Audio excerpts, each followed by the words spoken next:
bom dia, tudo bem? Bom, meu nome é Emerson Moura, eu trabalho na Cisco e atualmente eu sou Distinguished Systems Engineer. Bom, às vezes quando eu me apresento eu tenho que explicar o que faz um Distinguished Systems Engineer na Cisco. E basicamente eu faço parte de um grupo bem pequeno na Cisco, hoje no mundo inteiro devem ter cerca de 30, pouco mais de 30 Distinguished Systems Engineer na Cisco. E nosso trabalho é basicamente trabalhar com a indústria em inovações do ponto de vista de tecnologia ou arquiteturas de rede que resolvam grandes problemas que são comuns dentro do mercado. No meu caso em particular, eu trabalho com as operadoras, eu trabalho há cerca de 20 anos com as operadoras, e hoje eu vou falar para vocês de Segment Routing, que pelo menos na minha visão é uma das tecnologias que alcança esse objetivo.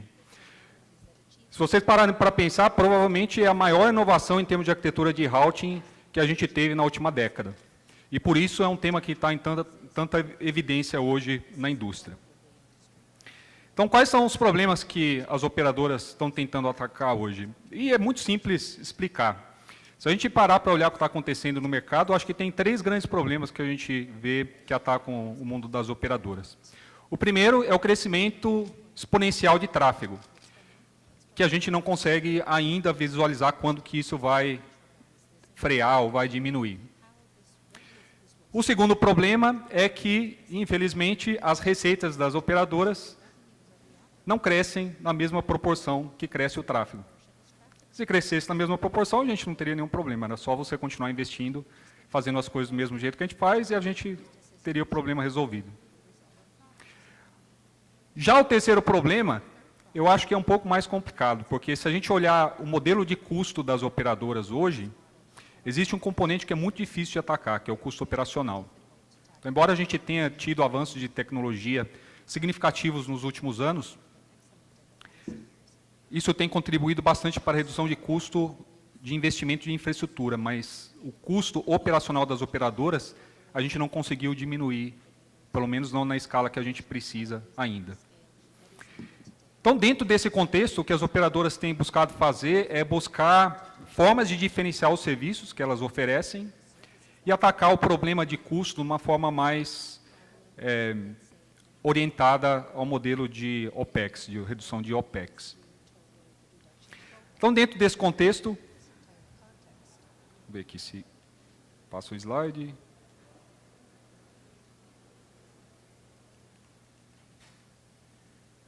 Não sei se tem como o pessoal passar o slide para mim, que eu acho que aqui não está funcionando. Bom, agora sim. Então, dentro desse contexto, a estratégia da Cisco é bem clara no mundo de redes. O que a gente tem buscado fazer é, primeiro, atacar a complexidade das redes, e aí onde o Segment Routing tem um componente fundamental da estratégia da Cisco, e buscar outras arquiteturas de rede que sejam mais interessantes do ponto de vista de otimização de operação. Existe um movimento na indústria grande, que alguns de vocês devem já tapar, do ponto de vista de virtualização de funções de rede, com o objetivo de simplificar o modelo de implementação dessas funções de rede e usar um tipo de infraestrutura que potencialmente permite a gente ter um compartilhamento melhor e uma utilização mais eficiente da infraestrutura. Um foco muito grande em automação. Então, tudo que a gente busca fazer hoje na Cisco, se vocês forem em algum evento da Cisco, ou se vocês forem na literatura da Cisco hoje, na nossa página da internet, eu garanto para vocês que dificilmente vocês vão ver um artigo, uma página, uma apresentação que não fala de automação. Tudo que a Cisco está fazendo hoje tem em vista a automação e, do ponto de vista de rede, não poderia ser diferente.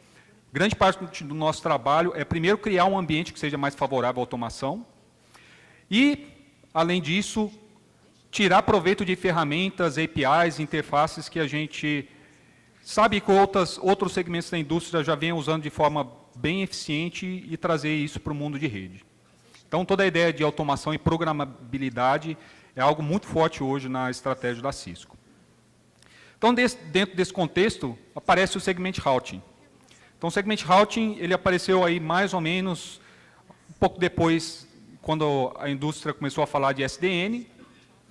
E eu acho que foi um casamento perfeito, porque o SDN ele propõe uma arquitetura mais programável, mais aberta, e a gente tem que trazer isso para o contexto das operadoras, onde a gente tem redes distribuídas, que têm requerimentos de SLA, requerimentos operacionais que não são fáceis, e o Segment Routing ele consegue trazer essa possibilidade de ter uma rede flexível, programável, para um ambiente de operadoras, onde a gente precisa fazer as coisas em escala e com uma preocupação maior de resiliência e outras características da rede. Outra coisa que o Segment Routing faz, eu vou falar um pouquinho daqui a pouco, busca uma interoperabilidade com o ambiente existente, por exemplo, no caso da rede MPLS. Então, ele foi pensado como uma inovação grande, mas que pode ser implementado de forma simples, em redes existentes. E ele traz uma série de ferramentas que vai permitir à operadora não só otimizar o custo, mas também buscar criar ofertas de serviço mais diferenciadas. Existem algumas ferramentas adicionais que foram colocadas também no Segment Routing para permitir a gente resolver outros problemas operacionais que as operadoras normalmente enfrentam. Um deles é a parte de planejamento de capacidade. Então, eu costumo dizer para o pessoal que a ferramenta de planejamento de capacidade mais usada no mundo, quem sabe dizer qual que é? Microsoft Excel. Agora, quem acha que essa é a ferramenta adequada para fazer planejamento? Algum voluntário aí? Qual que é a dificuldade que a gente tem para fazer planejamento de rede? Primeiro, é você entender a rede. O Excel, ele só funciona baseado em informações que alguém coloca manualmente lá nas planilhas. No modelo ideal, o que a gente quer é que a gente tenha ferramentas de automação que coletem informação da rede, coloquem isso num software e permite a gente aplicar diferentes algoritmos para entender o comportamento, o crescimento, cenários de falha da rede. Então, o Segment Routing ele traz um pouco dessa automação. E, por fim, algo que vem meio que, eu costumo dizer que vem grátis com o Segment Routing, ele resolve vários problemas do ponto de vista de disponibilidade da infraestrutura. Então, a pergunta é, eu falei um monte de coisa boa do Segment Routing, mas como que isso funciona na prática? Quem aqui já ouviu falar de Segment Routing? Esperava um pouco mais. Pouca gente ouviu falar de Segment Routing. Então, vamos entender como é que o Segment Routing funciona. E, antes de explicar o slide para vocês, talvez contar uma história aí de como é que foi o processo de invenção do Segment Routing. Então, tem um que a gente chama de Cisco Fellow, que é o nível mais alto dentro da carreira técnica da Cisco. Existe uma pessoa que chama Clarence Fields, que foi um inventor do Segment Routing. E no livro que ele escreveu sobre o Segment Routing, ele conta como é que foi a história, como é que ele chegou à intuição para a criação do Segment Routing. O Clarence ele mora em Bruxelas, na Bélgica. E, aparentemente, ele gosta muito de viajar dirigindo até Roma. E aí, numa dessas viagens, ele estava pensando, bom, como é que eu vou planejar, qual que vai ser a minha rota para chegar em Roma? E, segundo ele, normalmente o que ele faz, ele gosta de escutar rádio. Então, antes de sair, ele vai escutando rádio, e se ele, por exemplo, recebe a notícia de que algum trecho do caminho que normalmente ele faz, que é o caminho mais curto, tem algum problema, ele não vai começar a pensar qual rua, qual desvio, ele não vai pensar no passo a passo de qual o caminho alternativo que ele vai tomar para chegar em Roma. O que ele faz é, bom, qual que é o próximo destino que eu posso tomar no meio do caminho que me vai levar a Roma da maneira mais rápida possível. Então, na cabeça dele, assim, se o meu caminho mais curto não é uma opção, o que eu vou fazer, eu vou pegar talvez um desvio para Geneva, e daí de Geneva eu sigo o caminho mais curto até Roma. E Segment Routing é exatamente isso. É como é que eu consigo aplicar essas políticas de tráfego sem eu ter que fazer o modelo tradicional de engenharia de tráfego, onde eu tenho que definir de antemão, link por link, nó por nó da rede, por onde o tráfego vai passar. Que é um dos desafios que as operadoras têm. A única maneira que a gente tem hoje, ou antes do Segment Routing, que a gente tinha de otimizar o tráfego dentro de uma rede, era fazer engenharia de tráfego com esse nível de detalhe. E não só isso, isso vinha com um custo alto da gente ter que programar isso em cada elemento da rede que está no meio do caminho. Então, com o Segment Routing, a gente começa a trabalhar com esse conceito de segmento. Segmento nada é mais do que uma instrução para o roteador, o que ele tem que fazer com aquele pacote. E a instrução pode ser de vários tipos. Tanto é que esse conceito de segmento ele é amplamente utilizado para vários tipos de instruções dentro de uma rede com segment routing. Então, por exemplo, a instrução, que é, no final das contas, traduzida em um segmento, pode ser tome o caminho mais curto até um destino, um nó, um prefixo, ou tome um link específico entre dois roteadores, ou tome o caminho mais curto a um vizinho, uma vizinhança de IGP ou BGP. E a ideia é que, combinando essas instruções, que são codificadas usando diferentes mecanismos, a gente consiga, com o mínimo possível de set de instruções, definir qualquer política de tráfego dentro de uma rede. Então, nesse caso aqui, nesse exemplo aqui, eu poderia sair desse nó aqui, desse roteador 1, por exemplo, e chegar nesse roteador aqui 7. Se eu quiser chegar nele com o menor caminho, eu com uma instrução, que é um segmento, que eu codifico aqui dentro do cabeçalho do pacote, todos os elementos que estão no meio do caminho, eles vão saber o que vão fazer com essa instrução. Então, esse tipo de instrução a gente chama de Global Segment IDs. Agora, tem casos específicos onde eu posso ter que tomar uma decisão local, onde só um elemento no meio do caminho ele vai saber o que fazer com aquela instrução. Então, para isso a gente cria esse conceito de Local Segment IDs. Então, nesse caso, se eu quisesse criar uma política que define que o mesmo tráfego entre o nó 1 e o nó 7 deveria chegar nesse roteador, desviar para essa interface e daqui seguir pelo menor caminho, eu poderia codificar essa informação dentro do pacote, do cabeçalho do pacote que eu quero enviar. Como arquitetura, isso foi definido de forma muito genérica. Então, não existem restrições do ponto de vista de arquitetura, se isso vai ser feito em cima de um protocolo, ou de uma arquitetura onde eu uso o plano de controle externo, ou nenhum requerimento de data plane. Isso pode ser aplicado, esse conceito pode ser aplicado a qualquer tipo de arquitetura. Do ponto de vista prático, a implementação hoje mais madura é em cima de MPLS, e a próxima que a gente está trabalhando, que também vai um pouco avançada, é sobre IPv6. A maneira como essas instruções elas são propagadas na rede, hoje pode ser em cima de IGP, ISS ou SPF, ou BGP, ou pode ser através de um controlador SDN, e a gente tem alguns casos de uso onde a gente utiliza controladores SDN ou elementos externos para fazer os cálculos desses caminhos dentro da rede, dependendo do objetivo que eu quero alcançar.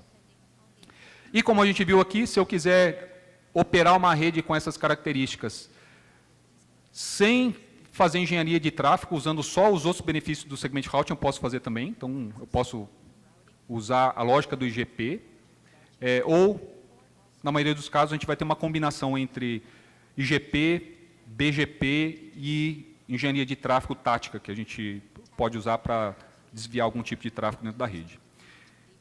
Então, só tem coisa boa para falar de segment routing. Eu coloquei essa lista aqui, que vai ficar como referência para vocês, mas é muito difícil achar algum problema dentro dessa arquitetura de segment routing. Não só pelo fato de que permite a gente criar novas arquiteturas de rede, que tiram proveito de coisas como SDN, como também o fato de que resolve vários outros problemas que até então não tinham sido bem resolvidos dentro das arquiteturas de roteamento. Então, vou usar alguns casos de uso aqui para explicar alguns desses problemas para vocês. Mas antes, só um ponto que eu acho que é importante entender é o seguinte: o segment routing, como eu falei, ele coexiste com as arquiteturas tradicionais. Então, numa rede MPLS, o que o segment routing permite a gente fazer é tomar a rede MPLS, desabilitar a LDP, no segmento de rede onde eu vou ter puramente segment routing, desabilitar a RSVP-TE e substituir essas funções. No caso do LDP, a distribuição de labels agora vai sobre o próprio IGP, ISS ou SPF, e no caso do RSVP-TE, a gente substitui o plano de controle distribuído do RSVP-TE por algum plano de controle centralizado, utilizando um PCE ou um controlador SDN. Mas muita gente não vai querer fazer isso da noite para o dia. Então, pouca gente vai querer desabilitar LDP, RSVP, TE, sem se familiarizar com a tecnologia. Então, uma das coisas que o segment routing permite fazer é a gente fazer a implementação em etapas. Então, você pode pegar um segmento da rede, nesse caso aqui o core habilita segment routing, mas em outros domínios da rede você mantém o LDP, e aí existe uma função de mapeamento, um mapping server, que permite você fazer a tradução dos dois mundos. Nesses segmentos de rede, onde eu eventualmente vou implementar o segment routing, eu posso habilitar os dois mundos ao mesmo tempo. Então, posso manter o LDP, RSVP-TE, e habilitar o segment routing, e aí começar a trabalhar com alguns tráfegos que vão usar segment routing, outros que vão usar os mecanismos tradicionais. Então, essa interoperabilidade com o mundo existente, ela é possível do segment routing, é parte do desenho original do segment routing. Agora, um grande problema, e eu passei por essas discussões na indústria por muito tempo, um dos grandes problemas que o segment routing ele resolve é como a gente faz convergência rápida em redes independente de topologia e sem ferramentas de engenharia de tráfego, como RSVP-TE para fazer TE Fast Reroute. Então, no caso do segment routing, junto com o segment routing foi criada essa tecnologia que chama Topology Independent Loop Free Alternate. E a ideia é muito simples, usando esses mecanismos, dessas instruções aqui que a gente codifica nos pacotes com segment routing, a gente pré-calcula caminhos alternativos, e quando tem algum cenário de falha, enquanto a rede está em processo de convergência, a gente utiliza esses caminhos alternativos, que são livres de loop, para encaminhar o tráfego, e como isso foi pré-calculado, é muito rápido fazer isso, em menos de 50 milissegundos. Então, tem mais informação depois, tem algumas referências que eu vou mostrar para vocês, mas esse é um problema prático resolvido com o segment routing. Convergência em menos de 50 milissegundos para qualquer topologia de rede. O segundo problema prático que o segment routing resolve é o famoso micro-loop avoidance. Então, a gente sabe que em redes heterogêneas, onde você tem roteadores com diferentes capacidades de processamento, quando alguma coisa vai errada na rede, todo mundo começa a pensar como é que a gente resolve o problema para convergir a rede, e nesse meio tempo pode ter algum elemento no meio do caminho, algum roteador que ainda não convergiu. Então, nesse momento, a gente manda tráfego para um roteador, por um link, e ele acha que aquele mesmo link é o caminho ótimo para chegar no destino. Então, aqui tem até um exemplo que mostra essa topologia simples, onde tem um link com uma métrica muito alta, e pelas vias normais, se eu desviar o tráfego depois de uma falha por esse caminho aqui, todos os elementos que estão no meio do caminho, eventualmente vão mandar o tráfego de volta. E aí ocorre esse micro-loop. Então, no segment routing, a gente resolve esse problema, como? Da mesma maneira que a gente resolveu o problema de convergência rápida, fazendo cálculos no início, desde de antemão, para poder desviar o tráfego a algum ponto da rede onde eu possa chegar no destino sem criar micro-loops. Depois, o outro problema que a gente resolve, também prático, que eu comentei com vocês, é como é que a gente entende o comportamento da rede. Então, hoje, essas matrizes de tráfego, elas são criadas colocando probes, usando NetFlow, informação de topologia de rede. Então, a gente tem um monte de informação que a gente tem que coletar da rede e processar para criar matrizes de tráfego.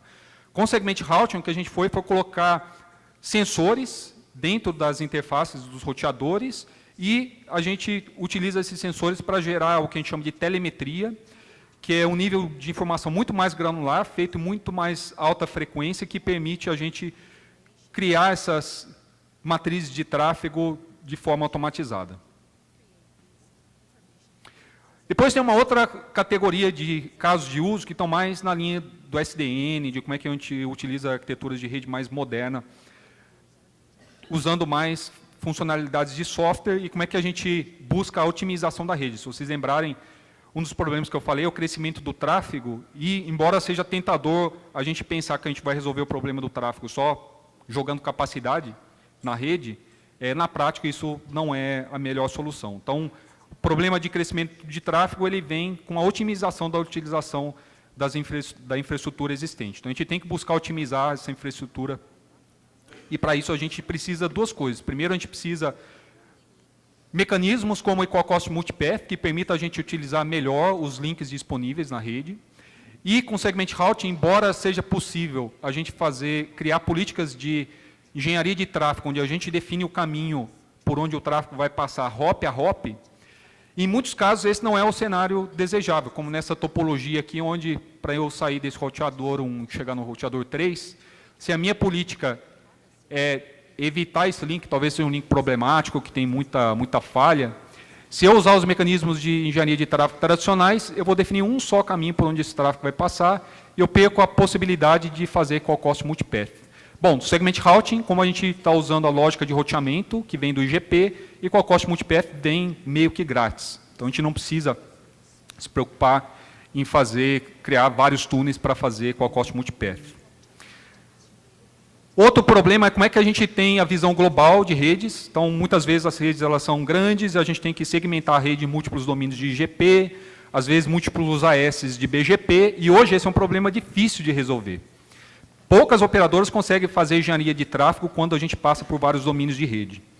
Como é que o segment routing resolve o problema? Então, aí é onde a gente começa a usar a ideia do SDN, de você ter uma visão global da rede. E esse elemento que tem a visão global da rede no segment routing, a gente chama ele de Path Computation Element. Na prática, podem existir múltiplos desses elementos que conversam entre si, e eles buscam montar a topologia da rede fim a fim. E uma vez que eu monto a topologia da rede fim a fim, o próximo passo é expor esse tipo de informação para algum tipo de uso, para alguma aplicação. Então, existe esse conceito do segment routing, que a gente chama de on-demand next hop, onde uma determinada aplicação ou um determinado usuário ele pode fazer uma consulta a esse tipo de inteligência centralizada que existe no PCE. O PCE retorna para ele com uma resposta de qual que é a informação que ele tem que codificar no pacote, na origem, para que o tráfego tome um determinado caminho na rede. Então, um mecanismo extremamente poderoso, que vai permitir não só a gente fazer essa engenharia de tráfego fim a fim, como coisas que hoje não são possíveis de fazer em redes que usam o modelo clássico, como, por exemplo, ter a ideia de você ter uma rede onde, dentro de uma mesma topologia, eu posso criar múltiplas lógicas de roteamento. Então, hoje, uma vez, numa rede, por exemplo, com o SPF, uma vez que o SPF calcula quais os caminhos mais curtos, aquilo é feito em cima de uma só métrica. Se eu quisesse ter uma métrica, por exemplo, que diga, olha, eu quero que o roteamento seja o caminho de menor latência para algum tráfego, mas talvez para um outro tráfego que não seja tão importante, eu quero o caminho mais barato, o caminho mais curto. Hoje, os algoritmos não permitem a gente fazer isso. Com o segment routing, uma das coisas que foi implementada no segment routing é a possibilidade de você ter múltiplos algoritmos de roteamento olhando uma mesma topologia de rede. Então, isso permite a gente fazer essas coisas. Então, eu posso criar segmentos de rede que respeitam uma determinada lógica. Nesse caso aqui, por exemplo, eu poderia ter um segmento da rede que a gente chama de slice, que é uma das coisas que vocês vão ouvir muito em 5G, redes de 5G, que tem baixa latência, e o resto da rede vai pelo caminho mais curto. E aí, da mesma forma, eu posso fazer a consulta a um PCE, e o PCE me diz, olha, para você tomar o caminho de mais baixa latência entre origem e destino, você usa essa informação codificada na origem, e a rede vai saber como resolver isso. E existem outros problemas também que isso resolve, como, por exemplo, quando a gente tem redes de altíssima disponibilidade, que são biplanares ou multiplanares, como é que você desvia o tráfego para um determinado plano da rede. Então, com segment routing, de novo, a gente consegue ter esse tipo de lógica, e a gente consegue criar algoritmos independentes por plano e forçar que o tráfego passe por um determinado plano, respeitando as redes, as lógicas locais dentro daquele plano de roteamento, fazendo a imposição dos identificadores de segmento na origem. Então, para acabar aqui, eu acho que eu estou no final já aqui do meu tempo. O segment routing hoje ele está mais maduro em cima de MPLS, e esses segmentos que eu expliquei para vocês, eles são codificados usando labels de MPLS. Existem diferentes maneiras de fazer isso. Eu posso depois explicar para vocês, quem tiver mais interesse, depois do final da apresentação. E pediram para falar da adoção, como é que está a adoção do segment routing. Então, hoje, existe um número cada vez maior de operadoras que está olhando o segment routing. Eu, particularmente, trabalho com a maioria das operadoras na América Latina, grandes operadoras na América do Norte, na Europa, na Ásia. Todo mundo está olhando o segment routing. Não tem uma operadora que eu conheça que não está olhando o segment routing. E aqui tem alguns exemplos para vocês de alguns poucos nomes aí que fizeram anúncios públicos, mas no mundo tem muito mais gente que já está colocando essas ideias em prática. Então, não é algo para amanhã, para daqui a um ano, para daqui a 3 anos, essas coisas que eu expliquei para vocês estão acontecendo hoje. Então, acho que com isso eu posso encerrar aqui, com esse resumo. Acho que só tem coisa boa para falar de Segment Routing, como eu falei antes.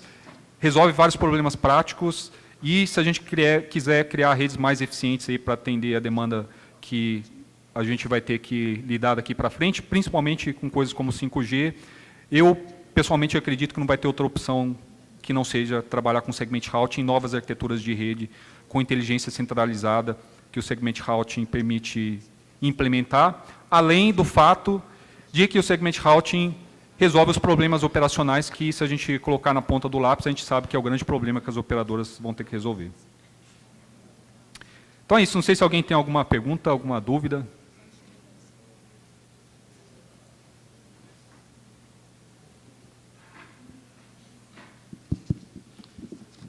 Tiago Sete, da Noitec.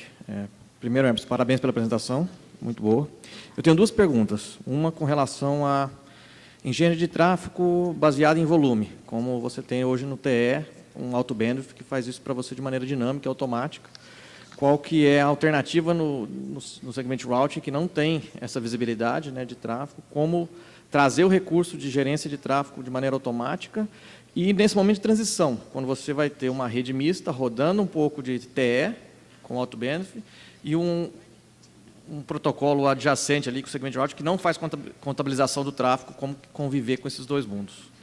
E a segunda pergunta é mais sobre a adoção do Segment Routing em vista de novas tecnologias como EVPN e VXLAN, que a gente percebe uma tendência de algumas grandes data centers, e isso pode estar vindo para o mundo de operadora também, de construir redes agora não baseado mais em MPLS, talvez só em EVPN e VXLAN, se vocês enxergam alguma convergência disso. São essas duas perguntas. Obrigado. Tá, joia. Bom, vamos lá. Primeira pergunta. Como é que a gente contabiliza a banda em Segment Routing? Acho que o primeiro ponto que a gente tem que se perguntar é o seguinte: quem realmente utiliza engenharia de tráfego contabilizando banda hop a hop dentro das operadoras? Se vocês lerem um livro de Segment Routing, que o Clarence é um dos autores, ele diz que quando eles começaram a desenvolver o Segment Routing, eles fizeram uma pesquisa com as operadoras, para ver quem realmente usava aquilo, porque eventualmente eles iam precisar de uma resposta para essa questão.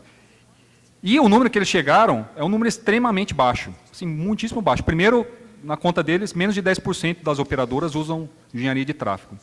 E desses 10%, só uma parcela muito pequena usa engenharia de tráfego com contabilização de banda hop a hop. Por quê? Porque é difícil fazer isso. Agora, não vou usar isso como uma justificativa para dizer que o Segment Routing não precisa fazer isso.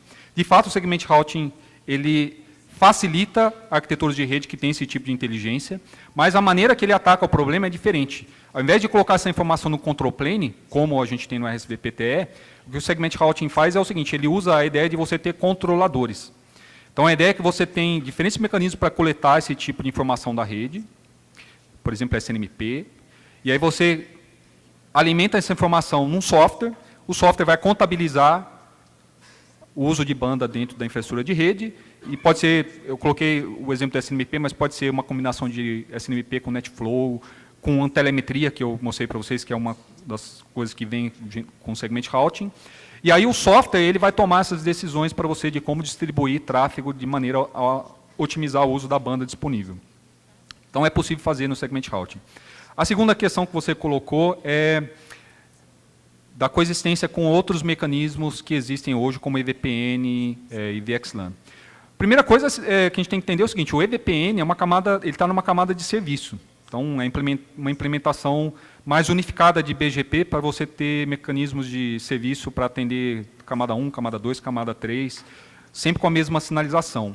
Mas ele não exclui a possibilidade de usar Segment Routing no data plane. Então, ele coexiste. Agora, o que a gente sabe é o seguinte: é que existem vários casos onde a gente quer interconectar mundos que não falam MPLS com a infraestrutura MPLS. O exemplo que você falou foi o do VXLAN. Então, tem um grande data center onde, de repente, vou ter que trazer um monte de tráfego e dentro do data center eu uso VXLAN. E como é que eu faço a interconexão do mundo VXLAN com o mundo MPLS? Então, isso é uma coisa que está sendo trabalhado. Já é possível fazer esse stitching, né, de você juntar esses dois mundos hoje. O que a gente está buscando fazer, e até a semana passada eu fiz uma palestra sobre isso no Cisco Live em Cancún, o que a gente está buscando fazer é o seguinte: existem múltiplas maneiras de você atacar o problema. Uma delas seria você tentar atacar o problema criando um control plane que permita a sinalização fim a fim dentro da rede. Então, eventualmente, a gente pode ver alguma solução nessa linha. Mas existe um outro tipo de solução para esse problema, que seria você atacar ele numa camada superior de política. Então, você poderia ter uma camada onde você abstrai o data plane, e aí você diz, olha, a minha política é XYZ, eu tenho que chegar num data center mais próximo e chegar nessa aplicação que está no data center. E através de uma camada de orquestração, você poderia aplicar essa política nas configurações necessárias e nos diferentes segmentos de rede, seja VXLAN, seja MPLS, seja IPv6, o que for necessário. Então, a gente está trabalhando nessas duas linhas. Hoje já existe a possibilidade de você fazer o stitching, mas é um negócio feito mais assim, caso a caso, não existe um nível de automação como a gente gostaria ainda, e o problema de como fazer isso automatizado, a gente está olhando sobre essas duas óticas. Mas eu acho que não vai demorar muito para a gente ter alguma coisa já disponível. Não sei se eu respondi a Respondeu sim, obrigado. Bom, pessoal, acho que era isso. Se alguém tiver alguma pergunta, alguma dúvida adicional, eu vou ficar mais um tempo aí e posso conversar com vocês. Obrigado. Muito obrigado, Emerson.